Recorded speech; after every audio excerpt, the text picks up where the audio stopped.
Freshman Ethan Reed had the kind of face people forgot to pin a story to. He was the sort of kid who showed up early for discussion sections, kept a backpack full of battered paperbacks, and smiled the polite, unremarkable smile that said, "I'm listening." He lived by the library's east window in the winter, learned everyone's coffee order at the campus cafe because he liked order in tiny things, and cultivated a gentle invisible orbit around campus life. If you asked him what he wanted most, he would have said, simply, to get through his classes and maybe not be awkward at the next party. If you asked him where his heart actually lived, it would have been an entirely different answer. Olivia Monroe. Olivia was everything Ethan was not.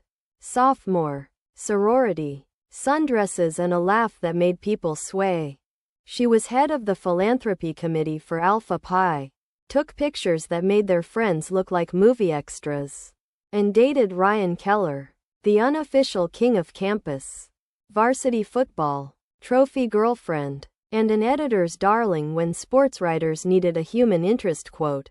Olivia balanced scholarship meetings with Greek life and internship calls as if she were born, orchestrating 3 calendars at once. She smiled for the right people, shook the right hands, and at 20 months into college, had learned the social geometry of popularity the way some kids learned algebra. Ethan had watched her for months, in that benign way people watch things they love from a distance. He saw her hand flutter at a joke, noticed the way she tucked hair behind her ear when she concentrated, held in his chest an accumulation of small, reverent observations until they felt like a single decision. He would ask her out. He didn't do it at sunrise or in a scene straight out of a movie. It was at a Saturday house party, the kind that starts with a legitimate playlist and dissolves into 100 small uncomfortable conversations. Music vibrated through the floorboards and red plastic cups were the currency. Ethan found Olivia talking with a cluster of her sorority sisters on the back porch, laughing about some upcoming philanthropy bake sale. He felt his throat tighten and rehearsed sentences like flashcards. He walked up. "Hey, Olivia," he began, voice smaller than he'd intended. Would you like to get coffee sometime?" It landed somehow louder than either of them wanted. A dozen heads turned at the doorway. 2 people on the couch leaned in for the unfolding. The beer pong table quieted. Olivia blinked the way someone does when a fly has landed on their cheek. Amused but slightly annoyed, she had the practiced diplomatic tone of someone who diffused awkwardness for a living. "Oh, Ethan," she smiled, the one that said this was sweet but short. "You're really sweet, but I'm kind of seeing someone. And I've got a lot going on with the philanthropy this semester." "I'm flattered though." The word flattered hung there like an altimeter. Ethan felt blood in his ears, an embarrassment so hot he could taste it. The friends who had gathered shifted. Someone made a joke and the laughter felt like a film playing in a room he could not enter. He tried to laugh it off, made some uneven joke about the party's playlist, and retreated to the hallway where the glow of the porch lights felt like a spotlight on his own awkwardness. It wasn't cruel. It didn't need to be. The rejection was clinical, polished by social training. But it was public. It was the kind of moment that spools itself in your head on slow repeat, and for Ethan, it did. He spent that summer with the image of Olivia's polite dismissal on loop. And the feeling it left behind. Small, foolish, and raw. Some people break, some people get quiet. Ethan did something that looked a lot like both. He left campus, but he didn't leave the question of who he could be. He ran for the sake of moving, at first, and the jogging turned into a ritual. The early runs followed gym sessions that turned into a steady, patient rearrangement of his body. He learned to lift, learned to eat to fuel himself instead of to fill voids. He cut his hair the way a stylist recommended for someone who wanted to be noticed for the lines of their face. He traded his oversized college park hoodies for streamlined jackets and the occasional, unostentatious designer sweatshirt that read as confidence rather than a logo. But the change that rattled the loudest wasn't on the surface. Ethan signed up for a debate workshop on a whim, and discovered he liked the sound of his own voice when it was shaped by argument and evidence. He read up on policy positions because he liked the way facts lined up like neat houses in an honest neighborhood. He took a summer internship in a startup where he learned to speak clearly in meetings and to leave a point on the table with authority. He entered a campus-wide student design contest, an odd choice, but one that allowed him to mix creative thinking with execution. And his project won a small feature in the Collegian. He joined the intramural tennis team because he wanted gravity and tension in motion. He found he enjoyed the competitiveness that let him test the new boundaries of his body and will. Friends arrived around him as if he were the signal their circles had been waiting for. Marcus, who played in a jazz trio and knew how to laugh at a joke from 5 rooms away. Jenna, a theater major who could build a costume out of a paper bag and make it look like couture. Arya, pre-med and quieter but sharp, who liked Ethan's book recommendations and never let a conversation slide into small talk. They were not the people who had been in his orbit before. They were different, lively and complex, and they made Ethan's new confidence look effortless because it was built on a scaffold of genuine interest and shared effort. By sophomore year, Ethan returned to campus with a different credit line. He sat on the dean's list, his face in a campus photo for leading the student charity gala that raised twice as much as the prior year. He had a semester-long column in the student paper about mental health and resilience. He had learned to be funny without self-deprecating. He had learned to command a room without steamrolling it. The awkwardness that had defined him had been replaced by a slow, seasoned composure. People noticed. The girls in other majors who had once overlooked him started asking him to coffee and study collaborations. The sorority sisters who had once traded nods with him now slid their numbers into his DMs with the practiced confidence of a campus clique recognizing status. Olivia noticed the new Ethan the way you notice a storm cloud moving into a sky you thought was clear. She saw him on campus posters. Ethan Reed, Student Leadership Award, and in Instagram stories tagged at the gala where he stood laughing. An effortless center. She heard about him through sorority chatter. He's on the debate team now, he won again, did you see him at the courts? The things she'd once taken for granted in others, attention, admiration, momentum, were now being directed toward someone she had told no. Her own orbit had shifted. Ryan, once the axis of her campus life, was less constant than he'd seemed. Practices and booster dinners and a few careless text messages that had been meant for the wrong person left him furrowed and increasingly self-absorbed. Their dates were fewer and the conversations more performative. Olivia, who had always been good at performing the right face, found she had less and less enthusiasm to stage it for someone who refused to listen. At night, when the dorm quieted and her scholarship essays lay open on the desk, she felt a creeping, unfamiliar ache that had nothing to do with Ryan and everything to do with the person she'd declined without a second thought. It started in small ways. Olivia would ask someone about Ethan in a tone that was meant to be casual but landed in her own ears like a plea. Do you know him? She'd ask. And then, when the answer was yes, she'd search for refreshers of the old Ethan. Awkward, earnest, harmless, until those childhood images clashed with the crisp public figure he'd become. She began to see him in places he used to haunt. The quad where he tutored freshmen. The charity booths where he manned a table. The tennis courts where his serve had improved to a reliable weapon. Other girls smiled at him with an ease Olivia remembered wanting for herself. The feeling was corrosive. The moment when jealousy turned into desperation came at the university's founders' gala. The black tie night where alumni waltzed under chandeliers and the future of donations hovered like a polite cloud over the crowd.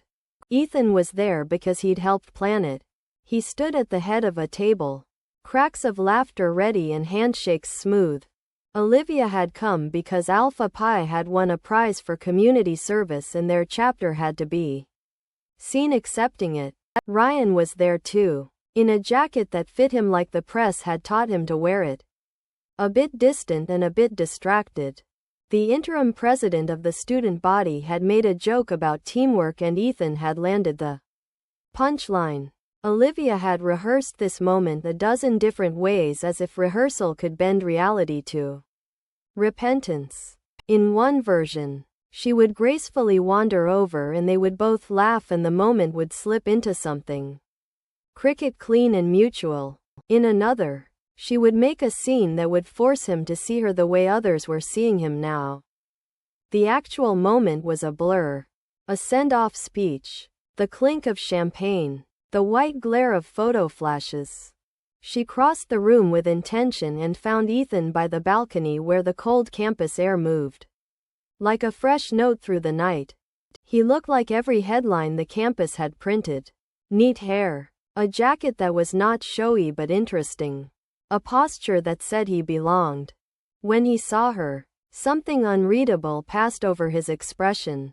Memory. Yes. But smoothed by the time it had been given to settle. Ethan, she said, and her voice was small in the face of the band's music.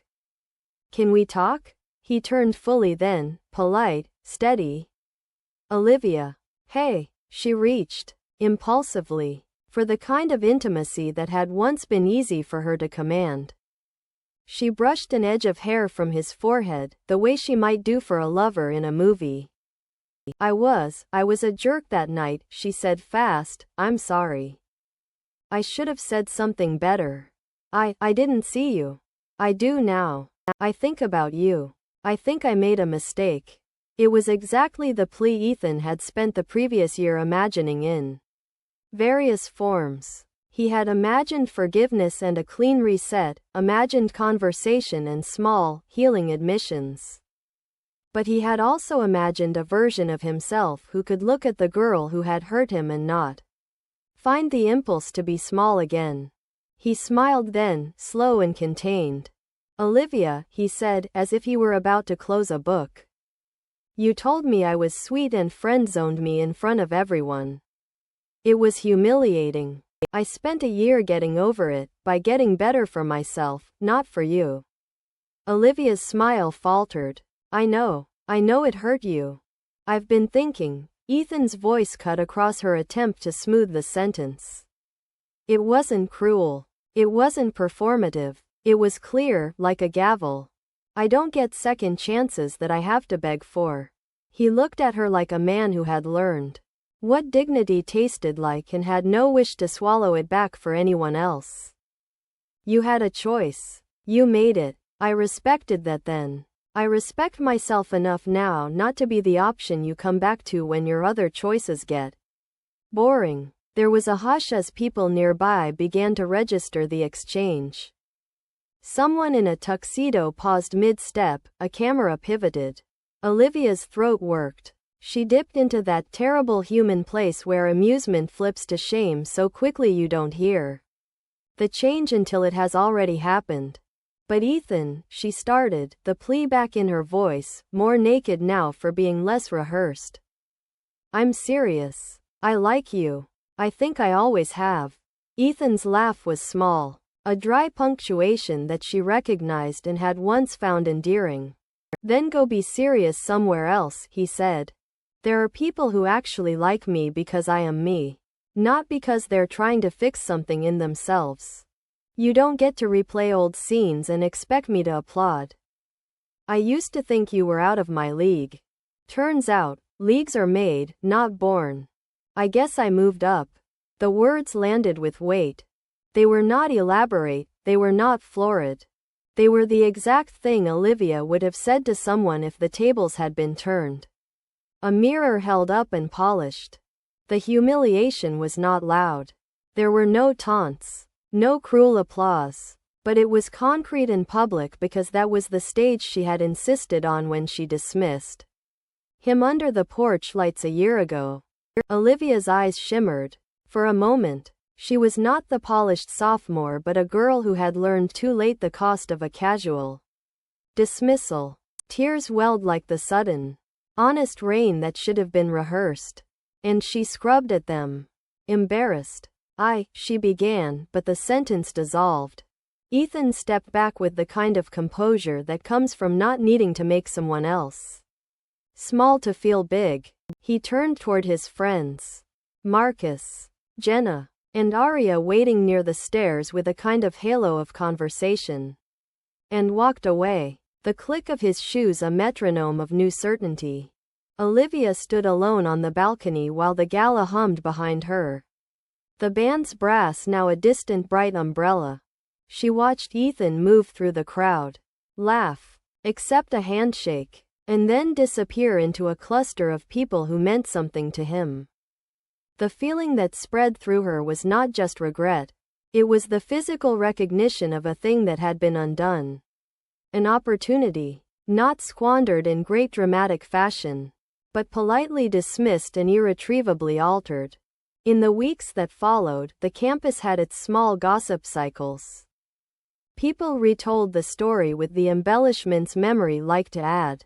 But at night, when Olivia lay awake, she thought less about the retellings and more about the small missed kindnesses. The way she could have said yes and learned something. The way she'd smugly opted for easier, shinier choices that didn't require examination. She visited Ryan's texts with the new clarity of someone who could see that a relationship built on projection was never going to survive daylight. She began, haltingly, to repair the parts of herself that had been practiced into a performance. Study habits, attention to people who weren't mirrors for her own ego, conversations that weren't auditions. Ethan, for his part, didn't crow. He accepted the attention he'd earned with the quiet gratitude of someone who had worked for it. He went on dean's lists and debate tournaments, on tennis courts and to talks where he was the one asked to speak. He dated, briefly, with candor and respect, with people who valued the essence of his new life, not the residue of his old humiliation. Sometimes he saw Olivia in classes, and they nodded with the small civility adults eventually give one another. Once, months later, she caught his eye across the quad and lifted a hand in an awkward wave. He smiled, that same polite, unremarkable smile that had been his first currency. It had changed, though. It was steadier now, not waiting for permission. Regret had a habit of being a useful teacher. Olivia learned, painfully, that being admired for convenience was not the same as being wanted for your real self. Ethan learned, and the lesson was quieter. Some changes are about outcomes. Certainly. But more importantly, they're about discovering the kind of person you want to be when no one is watching. He walked away from the balcony that night with his dignity intact. And Olivia stayed under the chandelier's afterglow, realizing that some doors close with a soft, irrevocable click. And that was the sound of a life deciding to move forward, with or without the people it had once expected to include.